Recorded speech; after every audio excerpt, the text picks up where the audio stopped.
次来出来就是我的啥，and she was a teacher, and she was doing a doctor and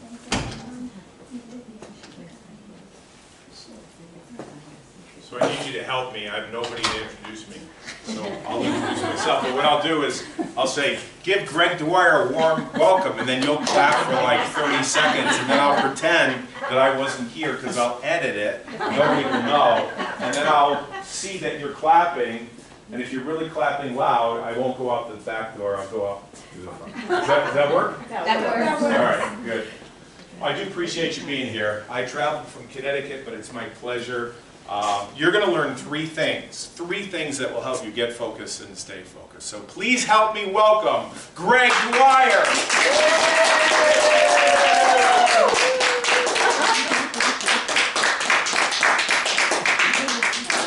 It was the most exciting day of my life. It was really my big break.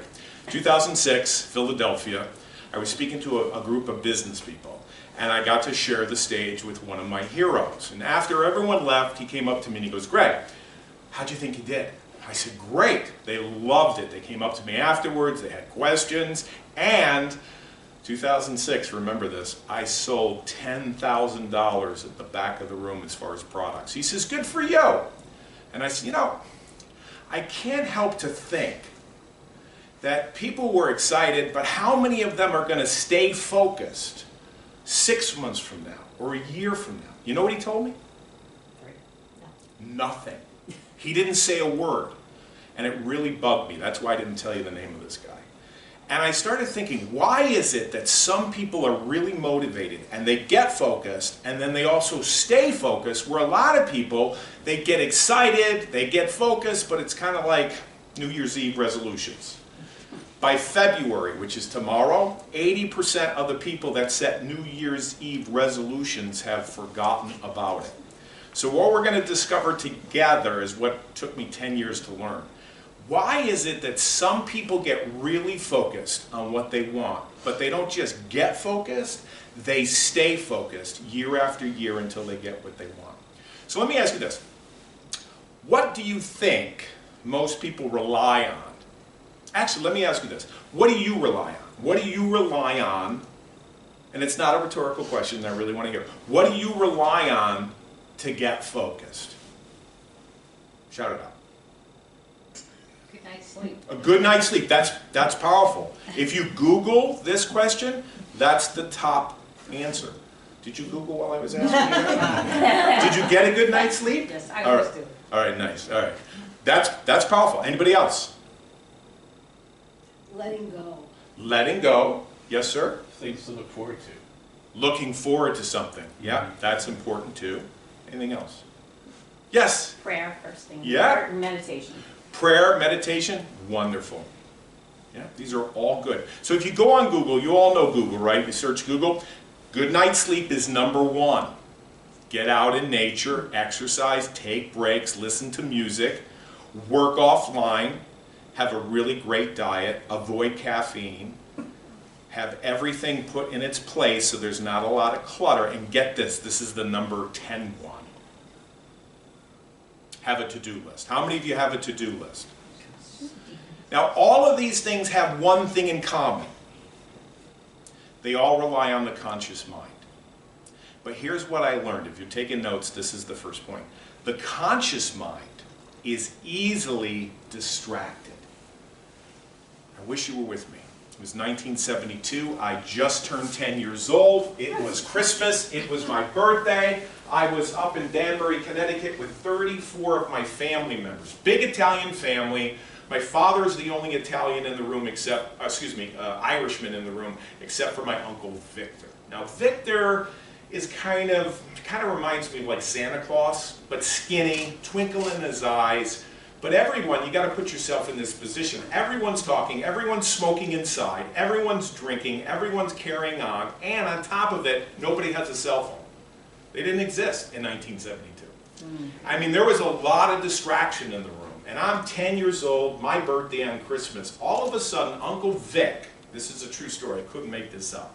Uncle Vic picks up a quarter like this and says, Greg, come here, look. And all of a sudden, the quarter was gone. Uncle Vic, how'd you do it? Can't tell you, Greg. I could keep a secret. Yes, so can I, Greg. I begged him, he wouldn't tell me. The whole night until like 10, 11 o'clock at night, finally he comes up to me and says, I'm going to tell you the secret, but you got to promise me not to tell anybody. I'm thinking to myself, if I can figure this out, like if I can take a quarter right in front of your very eyes and go like this and it's gone, I could go to school the next day. I would be really popular. So finally he tells me, he goes, Greg, I did it with the help of misdirection. I said, who's she? He goes, misdirection, Greg. Misdirection, who is she? She is a trickster. Now, every single magician, from David Copperfield in Vegas, all the way down to the guy that's doing a birthday party for some kids, knows about misdirection. And you don't have to be a magician to know about misdirection. If you find yourself getting focused but not staying focused, it's because of misdirection. So say this with me. The conscious mind is easily distracted. The conscious mind is easily distracted. So I want you to focus, put everything away, your pens, the pendulums, your phone, and just do this with me. So you have to be really focused. Put everything away. Take your hand like this, and then make a fist, just like me. Now bring one finger up, real quick, just like that. Oh. Okay, yeah. Right, Judy. Now, I want to let you know that Judy caught it. That's your thumb, not your finger. She went like this, then she went like this. So I went like that for that, I see. Yeah, exactly. Misdirection. Now here, we'll do something else. Make a circle. So you're going to make a circle with your fingers and the thumb. And you're going to put it right next to your ear. All right? Now take that and put it right on your chin. For those of you that are confused, this is your chin. This is your chin. Misdirection. The conscious mind is easily distracted. So it's January 31st. 2023, a year ago, I'm at the MGM. I'm sitting exactly where Judy is. David Copperfield walks out. I paid $155 for the ticket. David Copperfield's like a foot away from me. You know David Copperfield? Yes. He goes like this, he goes like this, then he takes his hands with nothing in it, and he goes like this. So let's do it together. Focus, take your left, and put it over the right. So you're going to take your left arm, can't see in the back, but I think you guys are doing it well. Take your left, put it over the right, just like this. Got it? Now what you're going to do is come down like this. If you're doing it correctly, I'll start over. Some of you are a little slow. Take the left, bring it over here, all right, and then switch it down so that your thumbs are at the bottom. Okay. All right, right here, Judy. Right, and then hold on to them. Okay. All right. I can't. Try it again. Here, Judy, we'll go again. Okay. Take your left, bring it over the right. Now you're going to switch it like this. Now you know you did it right because the pinkies are at the top. The pinkies are at the top. Are your pinkies at the top? Yep. Really like this. And the thumbs are right here. Like this. All right? She's got it. Yeah. Now follow me and don't hurt yourself. You ready? By the way, this is how David Copperfield opens his show, and I know you didn't pay $155. So pay attention, and just do this. Ready? Wait a minute. Wait a minute. Misdirection. The conscious mind is easily distracted. I learned this when I was 10 years old. David Copperfield's doing the same thing. I'm going to share it with you. I'm going to teach it with you. I'm going to show you. You just have to promise not to tell anybody. You can show, but you just can't tell. Remember show and tell? So you can show, but not tell. So let's do it really slow. You take your thumbs are pointing upward. You bring your left over the right, and then you bring it down like this. Now what I did is I said, take a look at your fingers. I said your pinkies are at the top, and your thumbs are at the bottom. Yeah. And at that point, this is what I did. I let go. Because I pointed, you didn't see it because you didn't know what was coming next. It didn't even register in your conscious mind. So the conscious mind is easily distracted. When I let go, I brought it together easily so that I could turn my hands around. Does that make sense? So if you go to Vegas and you're sitting in the front row, don't make fun of David Copperfield. It's brilliant. This is how he opens his illusion show. So we're going to do it together again. But this time, I want you to pay attention. And I want you to focus when I let go. So you're like, I saw him, he let go. That's what I want you to focus on, okay? So take your left and your right, bring it over like this, and then go like this. If you did it right, your pinkies are at the top, right? And your thumbs are at the bottom. Now this is where I let go a few moments ago, but I don't because I already did. I already did it. You just didn't see it because the conscious mind is easily distracted. So misdirection has two ways of distracting people. Just two. I studied misdirection for 10 years. And what it comes down to is really just two tricks. The first one is multitasking. Now this is kind of interesting. Every single year in America, 400,000 people get hurt driving a car because they're driving a car and they're also multitasking. Have you ever heard this one before? Mm-hmm. It's really deadly. They'll actually take a look at their phone while they're driving. And 400,000 people every day get hurt just simply because they're trying to multitask. On average, we pick up our cell phones, we tap it, we swipe it, and we click it. Guess. 2,600 times a day. And it becomes deadly when people try to do it while they're driving. You don't want to multitask while you're driving. On average, when people go to work, whether it's at the library or somewhere else, they go to work every week and they waste 12 and a half hours every week at their job because they're not really focusing on their job. They're looking at the cell phone. They're not totally engaged, especially the younger generation. They're all over the place. They're rewarded to multitask, but the truth is multitasking is not healthy for us, and we can't really do it. I mean, maybe AI can do it, but it's not real multitasking because it's going back and forth between two tasks so fast, it's really something we can't do as humans. Now think about this. If you go to work every week, or you know somebody that does, maybe one of your colleagues, and they're wasting 12 and a half hours per week, that's got to compound. In 2 weeks, 3 weeks, 4 weeks. In a year, I don't know how in the world they figured this out, but $650 billion is wasted every year in America because people are going to work, they're not engaged, they really don't care, they're focused on something else. My advice is when you're at work, focus on work. When you're home, focus on home stuff. If you can connect the two, that's even better. Now sadly, every single year in America, every single year, 4,000 people die in America behind the wheel because they pick up their phone the wrong time and it's the last time. So multitasking is not a good thing. Misdirection knows how to use that.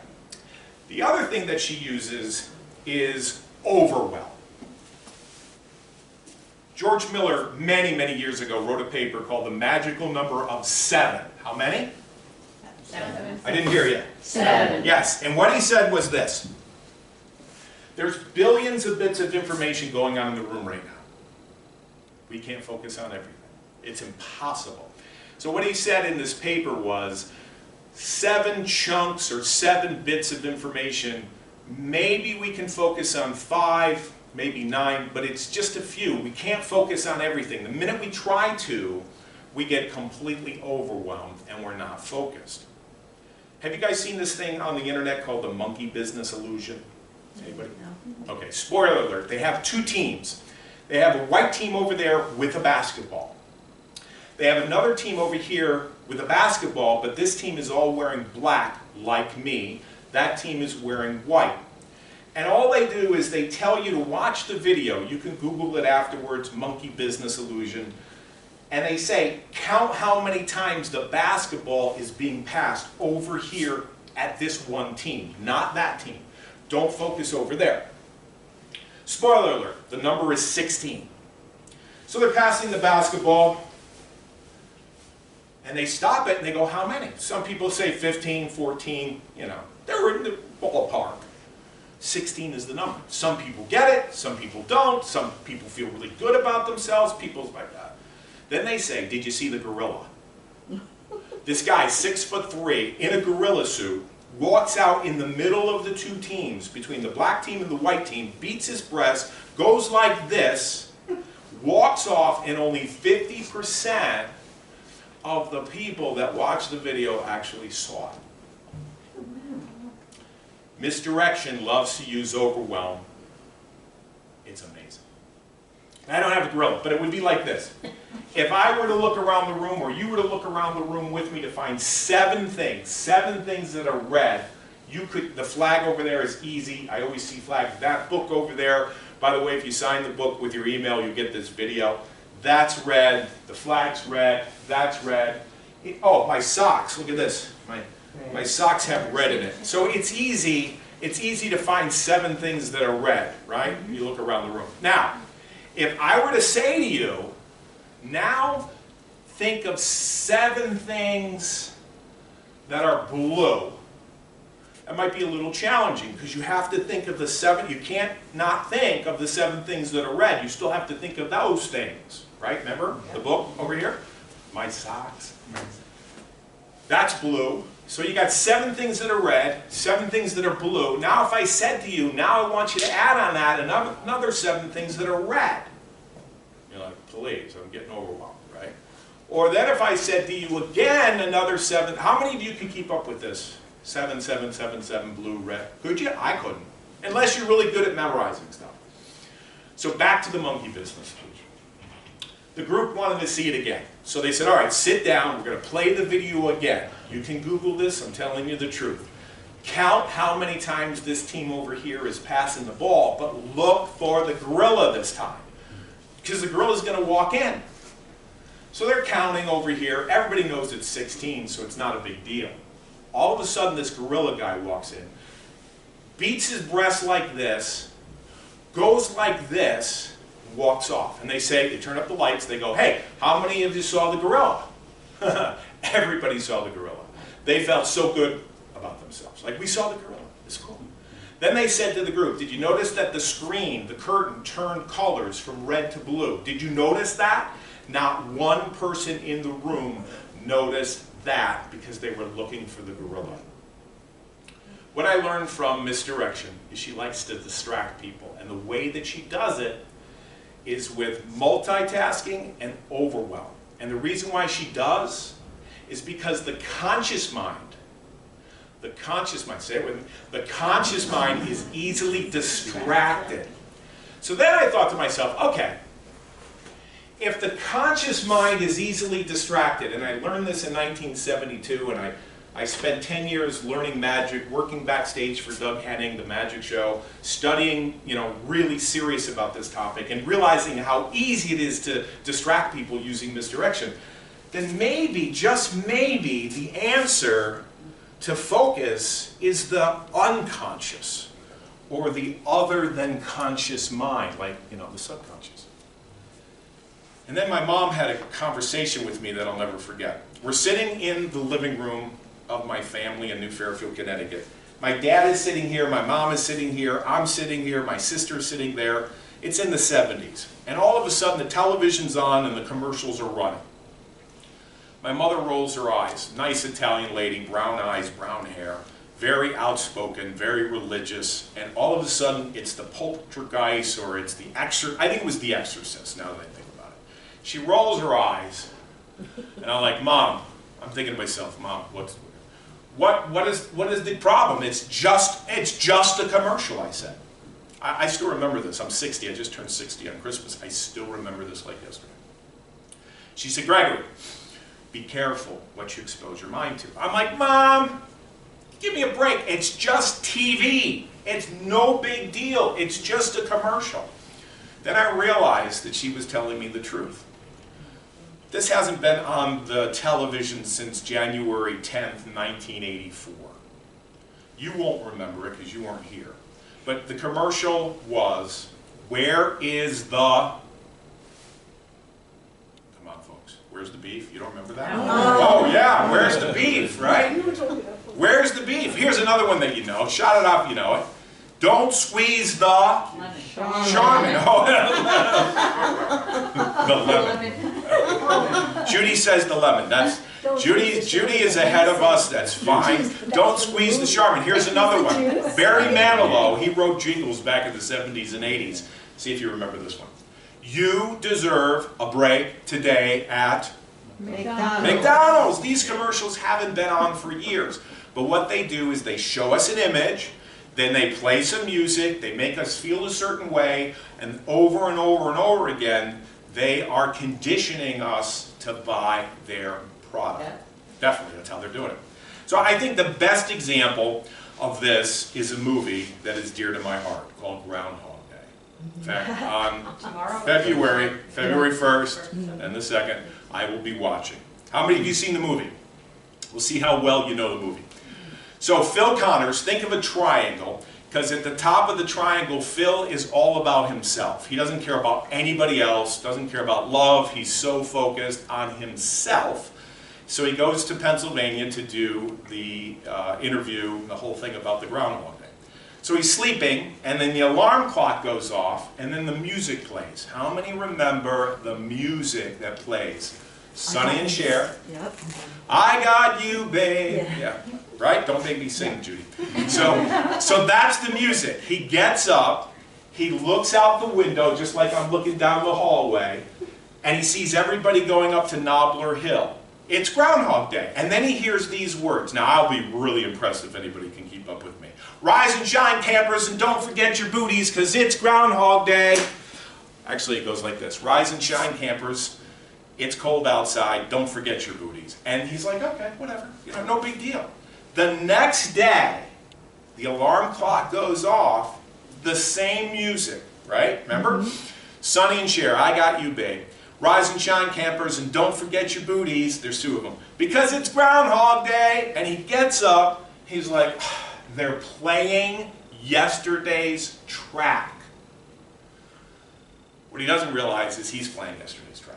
And so the next day, I don't want to spoil this for you if you've never seen it, but every single day is the same day. And people who love this movie think it goes on for like 100 or 1,000 years. Because there's no way he could master all of these skills, you know, by dabbling. Because you can't master anything, by the way, by dabbling. So it took him time to play the piano. It took him time to learn all of these things. But Phil is not able to break the patterns that are controlling him. He tries, but he pretty much is using his conscious mind to make some changes, and he keeps on bumping up against some invisible force. Now this will surprise you, because it surprised me when I heard it. On average, we have 45 to 65,000 thoughts every single day. And tomorrow, which is February 1st, 90% of what you're thinking today will be repeated. Now think about that. I remember exactly where I was. I was in my study in my library in my house, and I was researching this. 45 to 65,000 thoughts every single day, and 90% of what you're thinking right now, you're going to repeat tomorrow. Neuroscience that have studied the brain and brought in a lot of people to study this and to look at it electronically say we have about 50% of what we think, say, and do is repetitive. It's Groundhog Day. So most of you are probably thinking about your life. You know, what you eat, the people you hang out with, the clothes you wear, how you drive to work, what you say, what you do. You're repeating them. It's conditioning. You're doing it to yourself, the environment's doing it to you. So if I were to say to you, and don't say lemon, if I were to say to you, think of, without thinking, shout it out, a search engine on the internet, what would you say? Google. Yeah, Google, right? I mentioned Google earlier. But what Google has been able to do is to get people conditioned to use Google rather than Yahoo. How many of you use Yahoo? Anybody? Maybe, yeah. But most people use Google. So I don't have a budget like Google. But I've had you in this room for a half an hour. And some of you I've had before you came in the room. I'd like you to think of a number between 1 and 10. Like 3, but not like 3. What is the first number that popped into your mind? Well, 3, but 7. Raise your hand if you said 7. Now look at your card and turn it over. I have the 7 of diamonds on that card. There's a reason for the 7 of diamonds. Do you remember me also talking about George Miller? The magical number of 7. Remember I said that? So I've been priming you and conditioning you to let you know that this is how the magic works. This is how conditioning works. All right, here's another one. Think of 2 different colors. Primary colors. How many of you thought of red and then blue? Look at your card. There's a red triangle on it. Look at your card. There's a red triangle. If you turn your card over, there's words in blue, and it says Greg Dwyer ebook. There's a reason why it's in blue. Because what I'm doing is I'm priming you. I'm conditioning you. So after this, here's a commercial. Here's a commercial. After this, go home, type in the computer, GregDwyerEbook.com. You can get one of my free ebooks just by being here. But it's in blue, right? So how many times did I talk about the curtain being blue and red? How many times did I talk about the color blue? 7 things that are red, 7 things that are blue, right? Did it work on you? All right, do this. Clear your mind for a second. Clear your mind, clear your mind. Think of 2 different simple geometric shapes, one inside the other, not like a square. How many of you thought of a triangle? Automatically, maybe a circle too. So if you look at the card, they're there. And this is how advertisers condition us. Now tomorrow when you go shopping and you're going down the aisle, you might see Charmin and think of me. You're like, oh, I got to get this. This is conditioning. This is conditioning. Now the reason why Phil is not able to change is because he's fighting up against invisible patterns that he's not aware of, which are primarily his beliefs and his values. For Phil, it's all about himself. He just loves himself and he tries to change. He tries to get focused. He tries to make stuff happen, but it just doesn't work. The struggle is real, and some people think the struggle goes on for decades.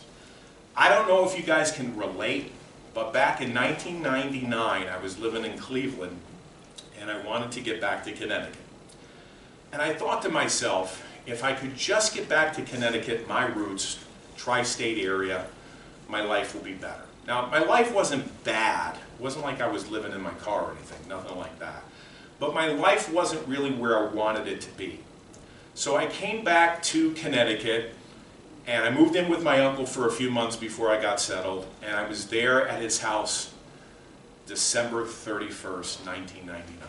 And do you remember this? Do you remember the Y2K thing? Some of you, everybody was concerned about Y2K. I'm like, I do not care about Y2K. It's just a bunch of garbage to get people to buy certain things. And I just didn't believe it. All I knew was when that ball fell on Times Square, I wanted 2000 or 2001 to be a new era for me.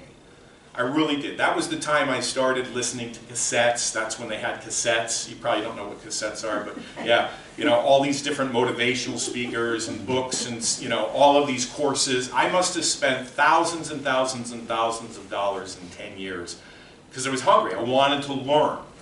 That was the year that I bought my first house. I was white as a ghost. My realtor said, boy, you're really scared, Greg. And I was like, it was a big step. It was outside of my comfort zone.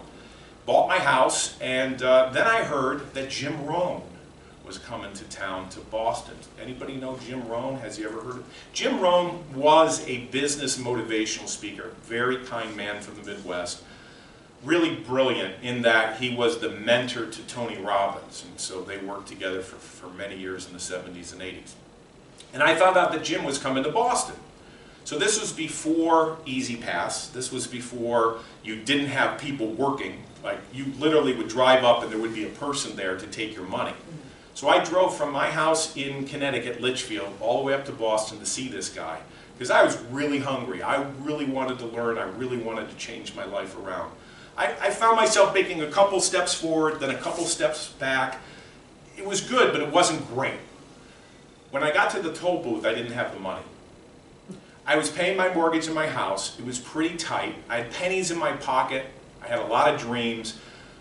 But I'm embarrassed to tell you, this is the God honest truth. I had a jar of coins. And I pulled up to the toll booth in Massachusetts and paid this woman, whatever it was, $3, $4. I don't remember. All I remember is I was embarrassed, but I did it anyway. And I got to see Jim Rohn, met him in the back, went through his seminar. And then a few years later, I got married. And again, I was white as a ghost. That was a scary thing. And then I started working at a college. And things were starting to go really well. Not as a teacher, I was working in marketing. And we were making 6 figures. Things were really going well. And all of a sudden, about 10 years ago, 2012, 2013, I lost my job. After 2008, things were tough. I lost my job, and then, on top of it, my wife left. She moved back to Ohio. I was devastated. I mean, I had kind of climbed out of this pit sort of thing, and things were going okay, and then things were getting really good, and then I felt like fate was like pulling the carpet out from underneath me. I literally remember waking up at 5 o'clock in the morning, going to use the bathroom, climbing back in bed, and then staying in bed until 5 o'clock that day. And that went on for days, weeks, and months. I was depressed. I was devastated. Like I was saying to myself, how in the world, I've listened to the tapes, I bought the books, I went to these seminars, how the heck or hell could this have happened to me? Now, how is it that I'm here today? What has changed? My house is paid off, right? It's totally paid off. I have no debt. I travel the world. I had dreams of going all over Europe and speaking and traveling. I have done that. I am 100% self-employed. So that means I have nobody telling me what to do, which it's my #1 value. I really love that. And I do what I want with whom I want and whenever I want. And I'm still single, so I don't know. Anyway, so what changed? What changed? What do you think changed? Perception. Yeah, that's good. Yeah, perception, definitely perception. Attitude. Attitude, perception, and I will tell you, it wasn't easy. It was not easy. You know, you hear these people say, oh, you know, I did this and I spent 1999 in my life. It didn't happen overnight. It didn't. Perception, what was the other one you said? Attitude. Attitude, yeah. What else? Your beliefs. My beliefs, yes, my beliefs, absolutely. What's that? Drive? I always had the drive. I never lost it. Even when I got slapped down, I still had the drive. I still did things outside of my comfort zone. But this is what happened. I got a phone call to speak in London, England, to a group of business people, which was, you know, now I could say I was an international speaker. I said, yeah, let's do it. I'm going to go. And it really went really, really well. And there was someone in the audience that loved the presentation. They said, we want you to come to Vegas. And a lot of times, my speaking is word of mouth. People hear me, they like me, they bring me into somewhere else. So this guy said, come to Vegas in August. I said, okay, fine. So I spoke in Vegas to a group of business people. And then after, I heard there was a party. I heard there was a party of executives, business people, entertainers, and very successful people that I was not invited to. And I wanted to crash the party, but I wasn't going to do that. But I found out a friend of mine, Paul, was going with his girlfriend. So I called him up and I said, Paul, can you get me into the party? Because I want to meet this guy, Kenton. He said, no problem, Greg. So he wrote me down, got to the front door of the house, gave my name. They brought me in. My only objective was to meet this guy. This guy is a consultant for top magicians and entertainers in the world. Like, you don't really know who he is, but if I mention some very successful names in show business, he has a lot to do with it. So I wanted to meet this guy, which I did. Later, I went to a seminar that he was putting on, and then finally, I got the courage to ask him, would you coach me? Would you mentor me? We went back and forth, and finally, he agreed. And I paid him a ridiculous amount of money. This is all true. That's how hungry I was. And I moved into his house. I did. His wife left, and I moved into his house for 2 days and 1 night.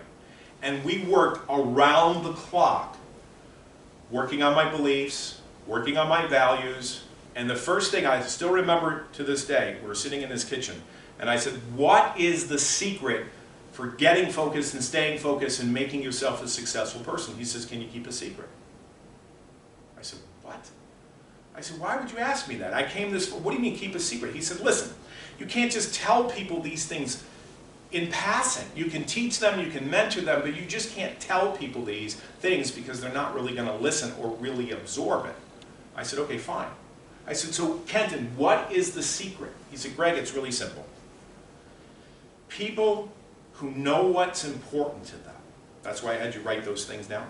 People who know what's important to them, they know how to consciously condition their unconscious mind for what they want. I said, what? He says, I'm going to say it again. People who know what they want, they consciously condition their unconscious mind to get it. I said, okay, fine, I get it now. How? How in the world do you do that? He says, imagination. I says, it's that simple? He says, it's that simple, imagination. Now, we spent 2 days together, so I can't share everything in the next 20 minutes. But I will share this. Lend me your imagination. Imagine that I have in this hand a lemon. Can't believe she said it. It's like she was from the future. She was from this time and she just got here at 7. All right, a lemon. So I have a lemon in my hand and I have a knife in this hand, right? However, I want you to go one step further. I want you to see in your hand. So you got to put your hands up.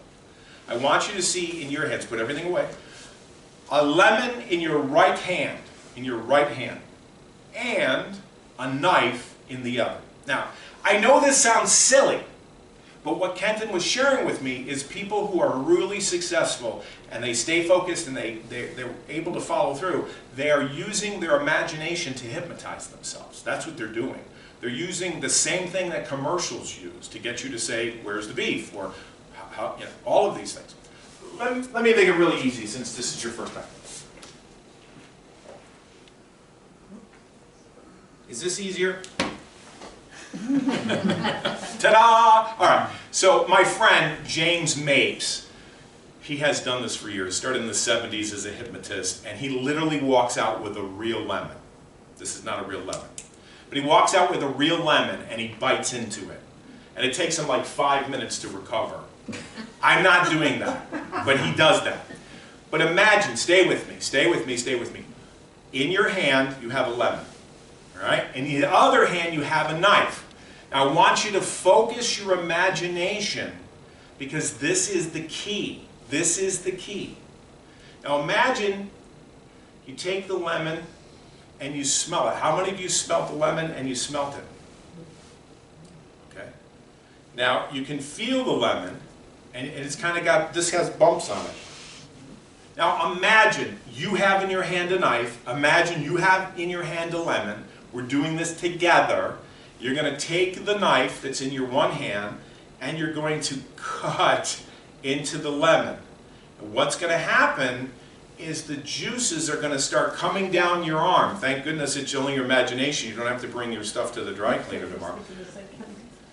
And then, watch me, do this with me. Lend me your imagination.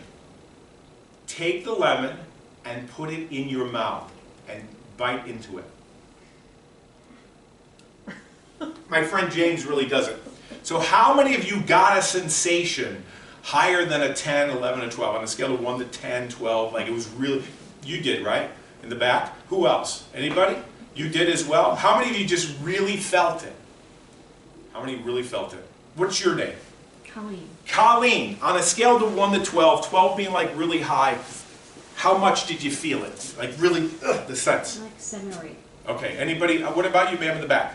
Probably about 11. Oh, 11! What is your name? Kelly? Kelly, is it okay you came up? I know you have the boot on. Is it okay if you came up? Could you do it? Yeah. All right, give her a hand. Come on up. It'll be fun. So if you could just stand right over here. Now tell us the sensation that you felt. Sour. Sour. Raise your hand if you felt sour, the rest of you.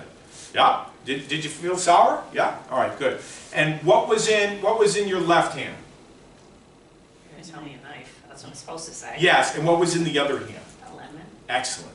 So the reason why I picked her is because she used her imagination. You said on the scale 11? 11 out of 12. So what was your number? Probably about 5. 5. Okay, so everybody's different. But the reason why I chose her is because she imagined a knife. He's very good for it. Oh my gosh. And she also imagined what? Oh, a lemon. A lemon. Sponge. Open that up. I'm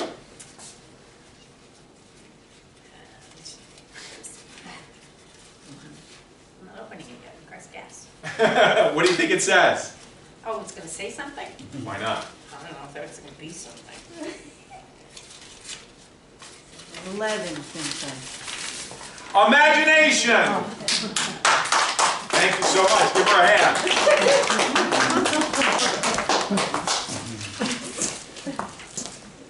The first step is to use your imagination to visualize. So I need someone, or not need, I invite someone. I invite someone up here who I will show you one of the exercises that we went through. Would you help me? Yeah, give her a hand, give her a hand. You don't need anything but yourself up here. You can stand right over here. Tell me your first name again. Rini. Rini. Is that short for anything? No. Okay, Rini. And where are you from? Bayport. Okay, nice. I used to live in Hicksville. How far is Hicksville from here? A good hour. Oh, is it? Okay, all right. Now, you wrote down something that's important to you. Does anybody in the room know it? Does your friend know it? No. Do I know it? You don't? You're the only person. So she wrote down something that's important to her. All right. We're going to play with your imagination, and I promise not to embarrass you. This will be fun.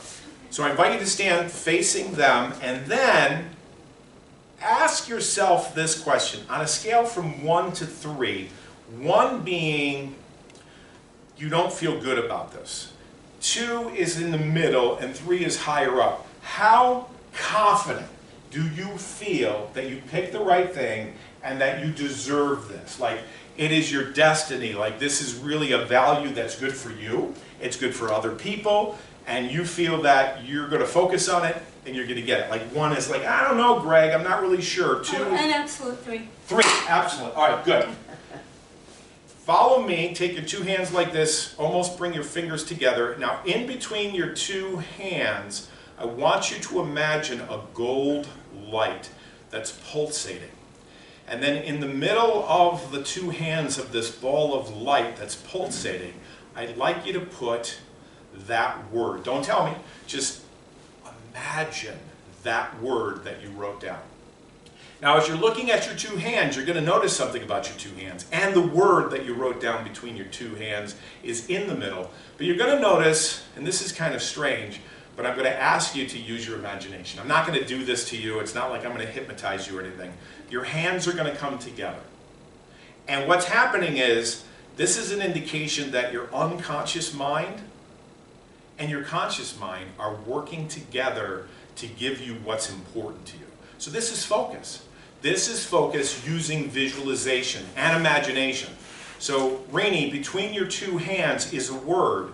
And the fact that your fingers are going to touch in a second, and then your fingers are going to come together closer and closer and closer, is a good indication that what you pick is good for you, it's good for your family, it's good for others, and you have no doubt you're a 3.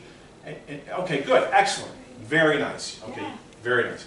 Now, don't tell me, on a scale, you're going to keep this to yourself, because if you reveal it, it won't be fun. On a scale to 1 to 12, how do you feel now? Now, hopefully you're not a 2, and hopefully you're not a 1. I saw the big smile on your face. So I'm going to say you're either going to be a 4, 5, 6, don't tell me, 7, 8, 9, 10, 11, 12. Just picture that number in your heart and in your mind. You got it? All right, excellent. The second thing I learned is this. Not only should you visualize, but you should write things down. How many of you have a journal? Anybody? All right, journal.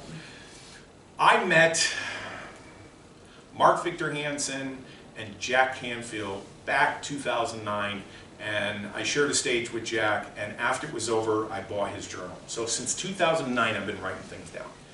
When I had no money, when I was paying pennies to the toll booth, I wrote down that I wanted to go to Fiji, Rome, Italy, Ireland, Greece, all these crazy things. I wrote them down. I just kept on writing them down. Didn't have the wherewithal. I didn't have the money. All I had was the drive. Didn't want to live the way I was living, but I wrote this stuff down over and over and over and over again. The idea is when you write something down, and that's why I had you all write something down, is you're driving it into your unconscious mind. You're programming your mind, and you're getting a feeling. Let me explain what I mean. A couple things we'll do. One is, we'll have you circle, just circle the number that you are now without telling me. So before you were a 3, I am assuming it's a 4, 5, 6, 7, 8, 9, 10, 11, 12. So just circle the number. I'm going to turn my back, and then I'm going to tell you a story about 2 people, which is absolutely true. You got a circle? All right, good. I'll need the pen back. Great. And a card face down. Bill Gates. Thanks. Bill Gates and Warren Buffett. I don't know how you think about these two people, but this is absolutely true. They went to a wedding. Bill sat over here. Warren sat over here. The mother, I forget which mother, but one of the mothers walks in and simply says, Bill, I want you to write down, and you can Google this afterwards, I want you to write down a word that represents why you are so successful. So he writes down a word. Warren is sitting over there. He writes down a word of what is the secret to his success. Guess, you can guess, anybody can guess. What do you think they wrote down? They didn't talk. They were in separate places at the wedding. They weren't primed at all. Guess what they wrote down? Just take a wild guess. Imagination? Focus. They wrote down, and when I found this out, you can, by the way, you'll see the video. You just give me your email later, I'll give you the video. You can research this. Whether you like these guys or not, they are completely focused. Let's do this. How many of you have the washer that I gave out earlier? You don't need one. I will give you. All right, so now is a good time to grab that. So we're gonna use that right now. No, you're okay. Yeah, you can stay here. So you want to grab that. Hold it up so I know that everybody has one. All right, good. All right. Right-handed or left-handed? Yes. Right-handed. Okay, so I'm going to put this in your right hand. I want you to ignore it, so I am right-handed, so you all can do this as well. You can all do this as well. Think about what you wrote down. Think about what you wrote down, face the camera, and don't look at the watch. Because if you wrote down, Rini, something that is good for you, there's a very good chance that your watch, and hold them just like this, guys. Hold them like this. Your watch is going to go in a circle. So whatever you all wrote down, somebody mentioned something about the birth of a child, you know, male or female. All right, look at Rini's. It's going in a circle. That is an indication that her subconscious mind and her conscious mind are in alignment. That what she wrote down is good for her. Now, if you find yourself doing this, we'll just stop that for a second. If you find your watch, without really paying attention, going back and forth, that's an indication that you might be conflicted. Yes, no, I'm not sure. Maybe I should have wrote down something else. In life, everything is a cycle. You know, you have winter, it's going to turn into spring, then it's going to turn into summer, then it's going to turn into fall. There tends to be a beginning and an end, and it just keeps on going. So as you're thinking about what you want or what you wrote down, this is a good tool. I've used this for years to say, you know, is this something that I should really focus on? Is this something that I really should pursue? And if it's going like this, maybe world domination is not the right thing, you know? Right? You know, or... But if you wrote down something that's really good for you, what it is you're communicating. I'm not doing this to her. She's doing this. These are, you know, your subconscious mind is pretty much taking over, especially if you don't really pay attention to it. You just say, you know, I wrote down the word love. I want to find my true love. And then you look at it. Oh, that's probably a good thing for me. You know, that's all it is. And then if you say something else and you look at it and it's going like this, you're like, I might need to change my mind. I want to let you know that my mom was right. What you write down, what you see, what you expose yourself, it all impacts you on a subconscious level, 100%. I have a good feeling about this. Open your watch. Here's how you do it. You pop it open like this. There's a little thing at the top. You just pop it open. You pop it on Yeah. You hold it like this. Just hold it like this. Well, before I ask you, what number did you write down? 11. Okay, so just pop it like that. Just push it down. Just push it here. Just push it. Yeah, there you go. It's the crown, so you just pop it over. Oh, I did. Oh, there you go. Oh my God. What does it say? It says 11. Nice. No, come on, how? Well, here's what I want you to know. This is even more wonderful. Health. Health. Did you write down health? I did. Okay, it's yours. Go for it. Health. That's what you wrote down. Oh. Have a seat. Wonderful. Whoa. That's a good thing, right? I mean, who doesn't want health? Like, I mean, I want health. I mean, I want to be here next year. Man, what do you want? Health? Did you write down That's health? the word that I wrote down. That's right, exactly. I'm telling you, this is powerful. Now, the next thing I'm going to ask Judy to help me because I know her imagination was there before we even was there. So give Judy a hand. Judy's going to come up and help us. Judy, you're going to love this. This is worth $1 million. You can leave everything behind. And if you can stand over here, please give Judy a big round of applause. All right. Now, we have not worked this out. I haven't met her before. I haven't done any research on anyone. You wrote down a word. We're going to show you together. I'm going to show Judy, but I'm going to show you one of the most powerful ways to get focused and stay focused. I mean, it's powerful. So Judy's going to demonstrate it for us, and I think you're going to be amazed. But imagine that you're up here, or imagine that tomorrow you're going to do this yourself. Okay? So Judy, you wrote down a word. Does anybody know it in the room besides you? No. All right, excellent. So we're going to use your imagination. Face the camera. Use your imagination. Now imagine that there's a 3-foot diameter circle on the floor, which is very, very positive. Now I'm asking Judy to use her imagination by visualizing something. That's what I'm asking her. Now, let me tell you a little bit about the circle. The circle is a circle of happiness. It is a positive circle. So the minute you, not now, but you will in a moment, you're going to step into the circle and you're going to feel really good. Like really good. I was just going to jump in. I know. Just like she jumped in earlier and she said lemon, I thought, maybe she saw this, you know? I don't know, but it's amazing. It's amazing how you can have two separate people and they know what your thoughts are before, like with the two guys, Bill and Warren. It's amazing. So this circle on the floor, Judy, is what color? So I'm asking her to use her imagination. Green came in my I love it. Okay. So there's no wrong, and we're not going to embarrass you. This is going to be fun. On the floor is a green circle. And when you step in it, you're going to feel good about what you wrote down. So you wrote down something, I don't know, you don't know, nobody knows, only she does. So as she's thinking about this, before you step in the circle, I'd like you to think about a time, and by the way, I can't read minds, so you can think about anything you want. I want you to think about something that was very happy for you, like really happy. Like, don't just go there and say, oh yeah, my birthday last year, or you know, I got a puppy last year. I'd like you to actually go there, and the way that you go there is you use your imagination. So you actually see it, you feel it, and let me know, nod your head when you have that experience. Okay, step into the green circle. Excellent. All right. Now, on a scale to 1 to 12, how positive do you feel with what you wrote down? Like, From being in the circle? yeah. In this memory? Yeah. Connect it together. How do you feel? I don't think they connect, but I'll say 5. Okay, good. Step back. Now watch what we're going to do.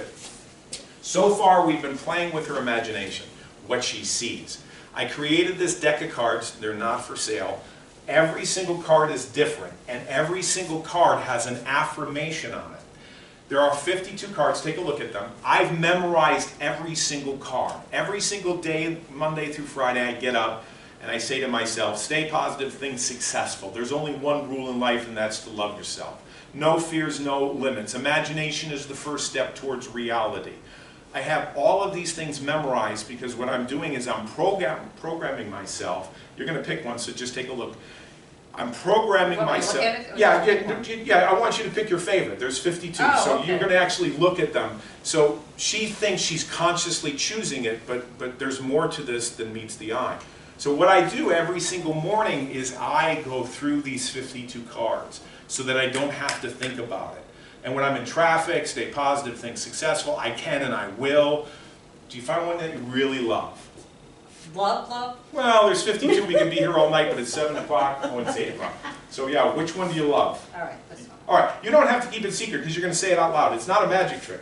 So what is it that it says? Never stop dreaming. Never stop dreaming. So that's the last card in the deck. So think about what you wrote down.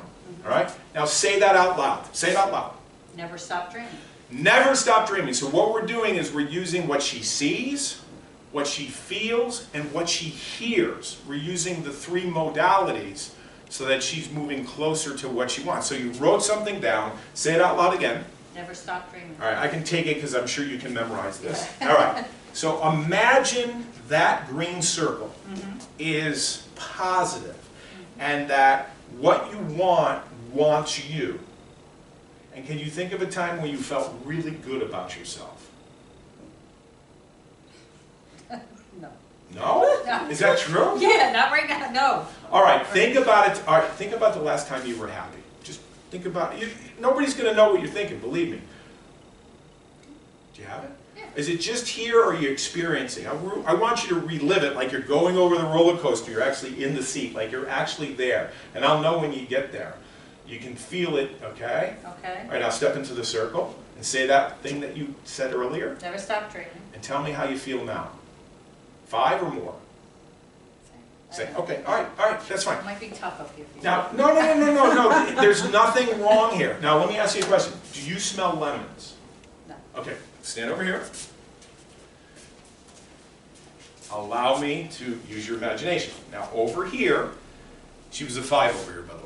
Over here is a circle, but it's a circle of suffering. It's a circle of depression. It's a circle of sadness. It reminds me, if I were to project the circle, I would think of the days I got up at 5 in the morning to use the bathroom and then go back to bed till 5 in the afternoon. I spent days. I don't know if you have an experience like that. Maybe you've been disappointed.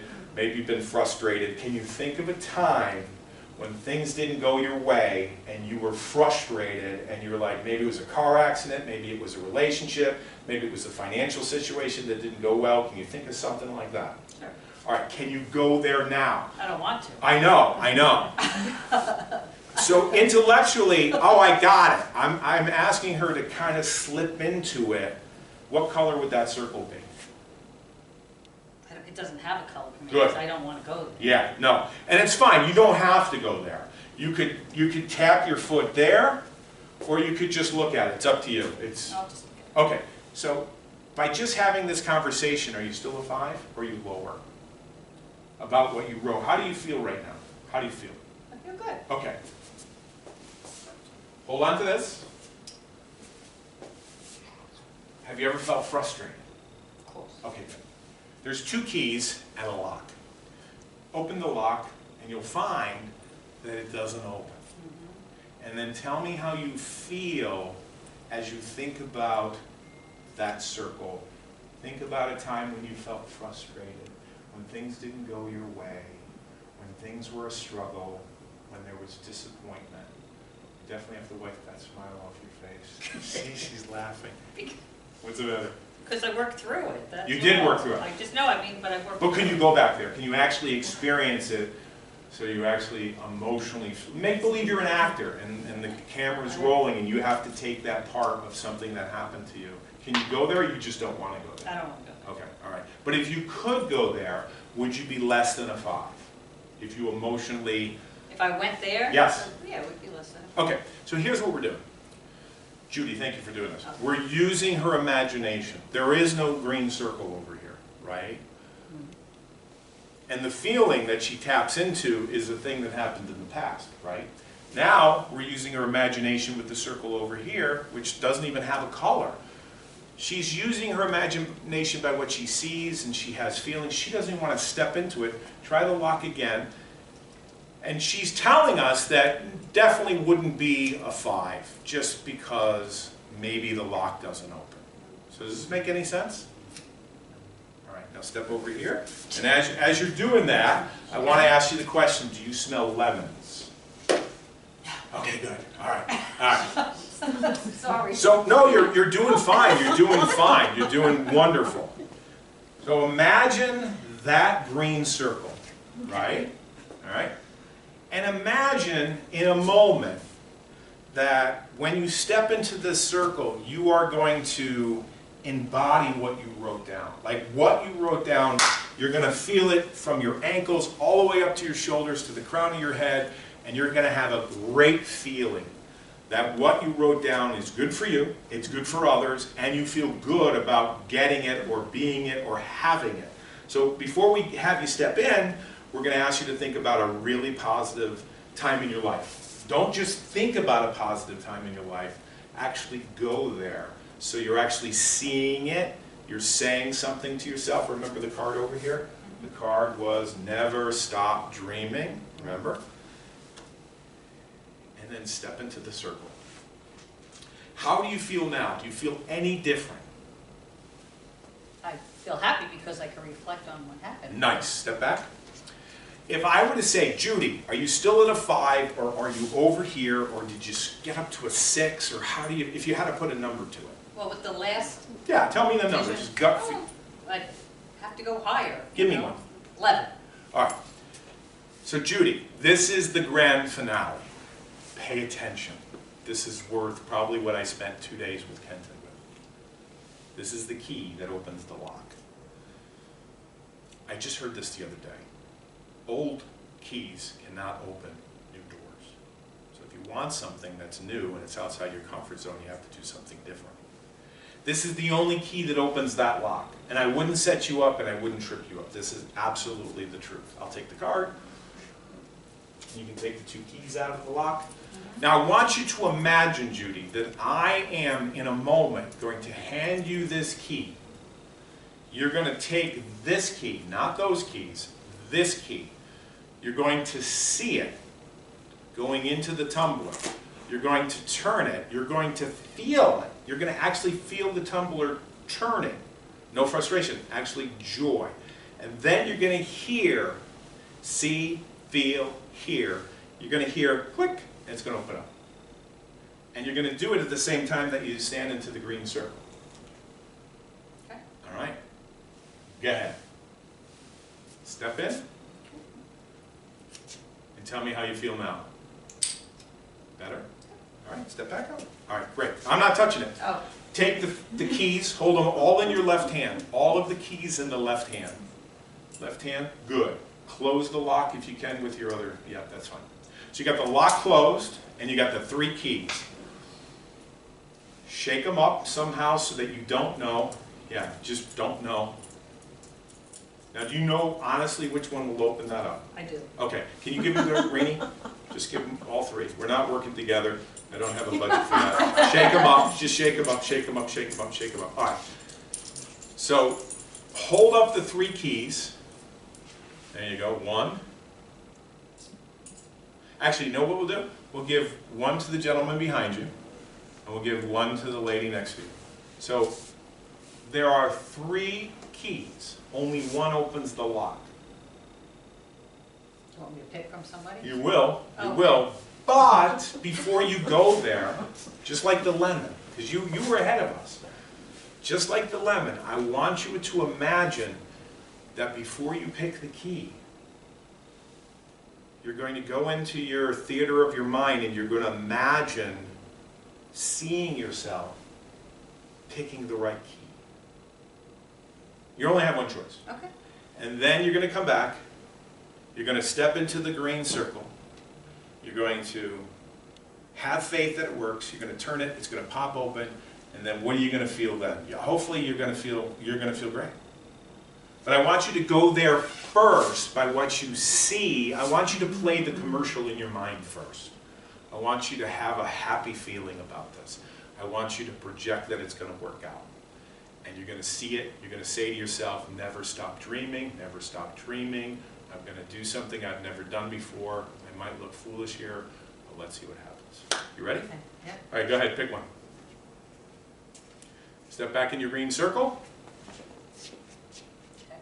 And tell me how you feel. Feel good. Excellent. Give her a hand. Give her a hand. Thank you so much. So I want to let you know that the reason why she was able to do that is because she was very coachable. In addition to that, she had faith that it would work. And I have a strong feeling that you wrote down the word faith. I did. And she did. Take a look at that. She wrote down the word faith, ladies and gentlemen. The word faith. She had faith. Faith. All right, so at this point, I'm sorry we're going a little long. I take questions and answers. I will do my best to answer. If you could bring back these, Washers, I need them for the next presentation later. Don't take them with you. But if you have any, no, you don't have to do it now. If you have any questions, I got about a few minutes. Now's the best time to ask me anything you want. Yes, I feel like my washer didn't move pretty much at all. when I was holding it. Well, that's a good sign. That's a good sign. It might be that you just need to practice more. What did you write down, if you don't mind me I asking? wrote health. Health? It could be that you were focusing too much on it. It doesn't mean that health is not going to come your way. It could just simply mean that you're really focusing on that and seeing what it's going to do. You know, so I wouldn't worry about it by any means. I would say you could practice with a string. You could practice with a string and a ring. You get really good at it, you know. I got to tell you, when I lose things in the house, I will take something like this and I'll hold it there and I'll say, you know, did I leave it in the car? Because your subconscious mind knows. It really does. But don't worry that it didn't move. It's not a bad indication by any means. Any other questions? Yes? So why 1 to 12, not 1 to 10? Because the hands on a watch are 12, so I played with this idea of your hands coming together in the hands of a clock. So, But how did that actually, when I opened it, it was an 11. That was pretty amazing. yes, yes, you are. You are. My mom was correct. Everything that you say, everything that you expose yourself, you're driving it into your subconscious mind. So I don't have time to get into everything that Kenton was talking with me about those 2 days. What I did is I bottled it up on a card. It's like a Stop and Shop card or like a grocery store card. There's a code on the back. You download the code and you get the ebooks and the courses from Kenton. So I normally sell these, but I'm not selling them. Actually, whoever can tell me the date that I met my uncle, he made the coin disappear, gets this. 1972. 12/31. December. There you go. There you go. So when I do corporate speaking, they're $95. If you'd like one, I have 4 left. They're a donation of $20. What they are is ebooks and audio files. I actually have audio files of every single affirmation on here. There's also a free course. Well, you're paying $20 as a donation, but what you do is you download the code. What you do is go there, download the code. Once you download it, you cannot use it again. So don't give it to your friends or family. You only have one choice. But if you have an interest, they're $20. The other choice you have is if you give me your email, I will send you this video. So I'll put this over here so that you can decide if you want it.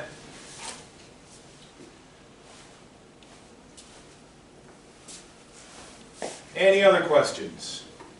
Let me end with this. It all got started, what year? 1972. Christmas Day. I wish this was the same coin. I would be lying to you if it's not. I probably wouldn't even take it out anymore if it was. But here's how it happened. He just simply said, Greg, look. And it was gone. And it was a trick. But the real magic is getting and staying focused.